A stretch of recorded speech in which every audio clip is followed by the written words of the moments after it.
Hi, this is Ansh and I am the product manager and handle accounting products for ProSchool. And today we are going to talk about whether ACCA is beneficial for you after doing CA. So अगर आप एक chartered accountant हैं already and आप consider कर रहे हैं कि आपको एक और डिग्री या एक और स्किल ऐड करना है अपनी CV पे, अपनी प्रोफाइल पे, so is ACCA a good degree to pursue either along with or after CA? Let's answer that question today. First of all, तो अगर आपने मेरी प्रीवियस वीडियोस नहीं देखी हैं प्लीज़ वो जाके देख लीजिए क्योंकि उसमें मैंने काफ़ी सारी इन्फॉर्मेशन दी है on what actually ACCA is. So if you don't have an idea on what ACCA is, then you can watch that video to know more. But today we will discuss about whether ACCA is a good combination along with CA. तो अगर आप CA complete कर चुके हैं, that means अगर आपके CA final के दोनों ग्रुप्स आप पास कर चुके हैं और आपने मेंबरशिप ले ली है, देन आपको ACCA के 9 पेपर्स से एग्जेम्पशन मिल जाती है. ACCA में टोटल 13 पेपर्स होते हैं which are divided into 3 level. आपको first 2 levels knowledge level and skill level के टोटल 9 पेपर्स एग्जेम्प्ट हो जाते हैं. So you just have to give the professional level जिसमें होते हैं सिर्फ 4 पेपर्स. तो अगर आपने CA कंप्लीट कर ली है तब तो आपको सिर्फ 4 ही पेपर देने हैं. अगर आपने सपोज CA फाइनल का एक ग्रुप पास कर लिया है एंड दूसरा ग्रुप अभी भी बचा हुआ है तो भी आप चेक कर सकते हैं कि आपके करस्पॉन्डिंग पेपर्स ACCA में आप पास कर चुके हो कि नहीं, क्योंकि even without passing both the groups आपको एग्जेम्पशंस मिल सकती है. इनफैक्ट अगर आपने सिर्फ CA इंटर भी दिया है तो भी आपको 5 पेपर से एग्जेम्पशन मिल जाती है इन ACCA. अगर आपको भी चेक करना है कि आप कितने एग्जेम्पशंस के लिए एलिजिबल हो, then there is a link in the description box which will lead you to our website. वहाँ पे आपको एक छोटा सा फॉर्म भरना है, will hardly take around 20 to 30 seconds and that will lead you to our experts who will give you all of the information about ACCA and also let you know कि आप कितने exemptions claim कर सकते हो. So that leads us to our first point कि अगर आपको CA के साथ ACCA करना है तो अगर आप मिड स्टेज में चालू करते हो that is after giving inter और आफ्टर योर ग्रेजुएशन तो आपको थोड़े ज़्यादा पेपर्स देने पड़ेंगे. बट अगर आप CA फाइनल कंप्लीट करने के बाद ACCA करते हो तो आपको सिर्फ 4 ही पेपर्स देने पड़ेंगे. अब ये जो 4 पेपर्स हैं इनमें से 2 पेपर्स कंपलसरी होते हैं, 2 पेपर्स ऑप्शनल होते हैं. सो कंपलसरी पेपर्स जो होते हैं that is strategic business reporting and strategic business leadership. जो स्ट्रैटेजिक बिजनेस रिपोर्टिंग होता है that is based of IFRS. तो अगर आपने अपने CA फाइनल में GFRS लिया है या इवन FR तो आप पढ़ते ही हो, तो वो करने के बाद ये पेपर आपके लिए कंपैरेटिवली काफ़ी इजी हो जाता है पढ़ने के लिए क्योंकि पूरा IFRS बेस्ड पेपर होता है. सेकेंड पेपर आपका स्ट्रैटेजिक बिजनेस लीडर जो है उसके लिए आपको थोड़ी मेहनत करनी पड़ेगी क्योंकि ये काफ़ी थियोरेटिकल पेपर होता है. The remaining 2 papers are your optional papers. इसमें आपको 4 चॉइसेस मिलती हैं, उनमें से आपको कोई भी 2 पेपर्स देने पड़ते हैं. ये जो 4 चॉइसेस होती हैं they are advance financial management, advance performance management, advance taxation and advance auditing and assurance. तो डिपेंडिंग ऑन आपकी क्या स्ट्रेंथ है आप टैक्स एंड एश्योरेंस ले सकते हो, परफॉर्मेंस मैनेजमेंट ले सकते हो या फाइनेंशियल मैनेजमेंट ले सकते हो. अब यहाँ पे ध्यान रखने की बात थोड़ी ये है कि ऑडिट और टैक्स जो आपने एग्जैक्टली CA फाइनल में पढ़ा होगा वो तो नहीं होगा.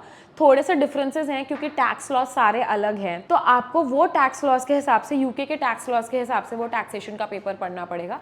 सो यहाँ पे आप स्ट्रेटेजिकली चूज कर सकते हैं कि आपका CA फाइनल से जो भी ओवरलैपिंग सिलेबस है SFM का या फिर ऑडिट का वो आप चूज कर सकते हैं because you have an option that gives you a very nice advantage कि आपने CA में ऑलरेडी पढ़ रखा है और आप ACCA में भी वही पेपर्स चूज करके दे सकते हैं. अब ये जो प्रोफेशनल लेवल होता है ये साल में 4 बार होता है, March, June, September and December. So it gives you a lot of flexibility. आप 2-2 करके दे सकते हैं, 1-1 करके भी दे सकते हैं पेपर, 4 पेपर साथ में भी दे सकते हैं depending on how much time you have to study. So कहने का मतलब ये है कि अगर आपने CA कर रखा है ऑलरेडी और आपको ACCA करना है तो पढ़ाई वाइज तो आपके लिए काफ़ी ईजी हो जाएगा क्योंकि आपने काफ़ी सारा CA में ऑलरेडी पढ़ रखा होगा एंड आपको सिर्फ 4 एडिशनल पेपर्स देने हैं for ACCA. The second point is अगर हम बात करें फीस की, ACCA की फीस कितनी होती है इसकी मैंने एक डिटेल्ड वीडियो ऑलरेडी बना रखी है तो वो आप जाके देख लीजिए.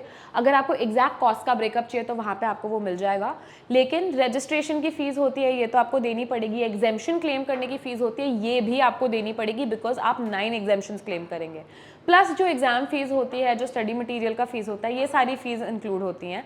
बट इसमें मैं आपको बताना चाहूँगी कि अगर आप प्रो स्कूल के साथ पढ़ते हो तो जो एग्जेम्पशंस वाला पार्ट है जो आपके लिए मेजर कॉस्ट है, बिकॉज प्रो स्कूल एक अप्रूव्ड लर्निंग पार्टनर है, हमें एक वॉपिंग 80% डिस्काउंट मिलता है ऑन दिस एग्जेम्पशन फीस जो हम अपने स्टूडेंट्स को पास ऑन करते हैं. तो अगर आप एक चार्टर्ड अकाउंटेंट हो एंड आप प्रो स्कूल के साथ रजिस्टर करते हो टू डू ACCA, आपकी एग्जेम्पशंस वाली पोर्शन जो है which is your massive cost वो बहुत कम हो जाती है. तो ACCA का कॉस्ट करना लगभग 2 लाख रुपए होता है, बट विद प्रो स्कूल आपको उस पर काफ़ी डिस्काउंट मिल सकता है. To know the exact fee you can drop a comment down below and our experts will reach you and they will give you all of the information that you want about ACCA. Now the third point is ACCA करने का क्या फ़ायदा है अगर आपने already CA कर रखा है तो. So there are a few benefits.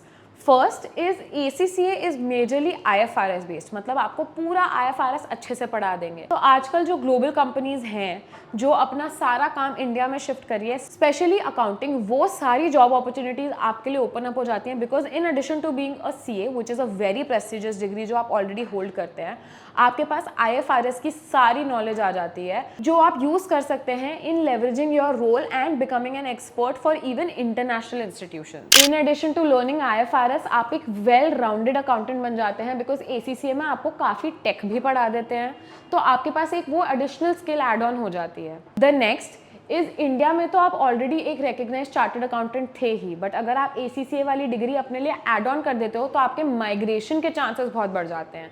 Because ACCA में इंडिया में तो जॉब अपॉर्चुनिटीज़ हैं ही, बट ये 180 प्लस कंट्रीज़ में रिकग्नाइज होता है and specially UK, Dubai, Australia, Netherlands, ये सारी कंट्रीज़ तो बहुत ज़्यादा ACCA को प्रेफर करती हैं. UK की तो ये डिग्री है ही, तो UK में तो ACCA ही चलता है. इवन यूरोपियन रीजन्स में भी ACCA चलता है, but even other countries prefer ACCAs. If you plan to move abroad, then CA के साथ ACCA होना will be your golden ticket. Because even though आपके पास CA है, which is a very prestigious degree, but बाहर वाली countries जो होती हैं वो अपनी डिग्रीज को भी प्रेफर करते हैं. तो ACCA अगर आपने ऐड कर लिया तो आपके लिए मूव करना बहुत ही ईजी हो जाएगा. इसके बाद अगर आप एक और डिग्री ऐड कर लेते हैं अपनी CV में, ऑब्वियसली आपका अर्निंग पोटेंशियल भी बहुत बढ़ जाता है. You can leverage it to get better roles, better opportunities. Apart from that, once you become an ACCA member, you become a part of the ACCA's global community, which means उनके सारे जो भी job portals हैं उनका access आपको मिल जाता है. इतनी सारी जॉब अपॉर्चुनिटीज ओपन हो जाती हैं.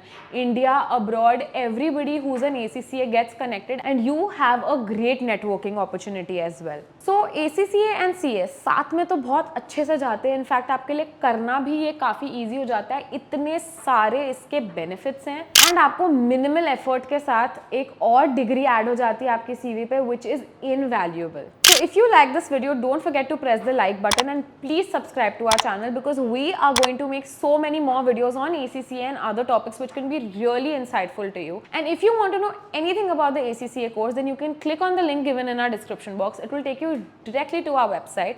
There is a small form that you have to fill and our experts will contact you and give you all of the information that you need about ACCA. See you in the next one.